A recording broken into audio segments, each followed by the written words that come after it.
આજના તાજા અને મુખ્ય સમાચાર. નવસારીના ચીખલીમાં પારિવારિક ઝઘડામાં પિતાના હાથે 25 વર્ષીય પુત્રની હત્યા. આરોપી પિતાની ધરપકડ. મળતી માહિતી મુજબ નવસારીના ચીખલી તાલુકાના અંબાચ ગામે રહેતા નિલેશ ધોળિયા પટેલ ચિકન સેન્ટરની દુકાન ચલાવે છે. શુક્રવારની રાત્રે નિલેશભાઈએ તેમની પત્ની ભારતીબેનને ફોન કરીને ચિકનની દુકાને આવવા કહ્યું હતું. જોકે ભારતીબેને પૌત્ર સાથે સૂતેલો હોવાથી દુકાને આવવાની ના પાડી હતી. આ વાતને લઈને રોષે ભરાયેલા નિલેશ ઘરે આવી તું આ લોકોના છોકરાને કેમ રાખે છે, તું એ લોકોને આપી દે તેમ જણાવી પત્ની સાથે બોલાચાલી કરી ગાળાગાળી કરી ઝઘડો કર્યો હતો.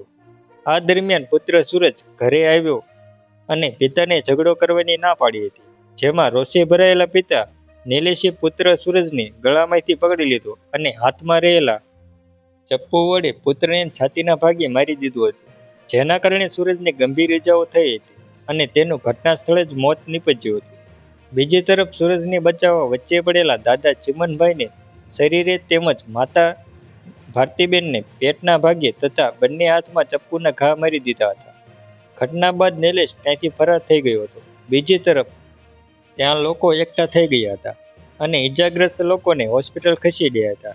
આ સમગ્ર મામલો પોલીસ મથકે પહોંચ્યો હતો, જેમાં પોલીસે ભારતીબેન નિલેશભાઈ ધોળિયાને ફરિયાદના આધારે ગુનો નોંધી આરોપી નિલેશ ચિમનભાઈ ધોળિયા પટેલને ઝડપી પાડી કાયદેસરની કાર્યવાહી હાથ ધરી છે.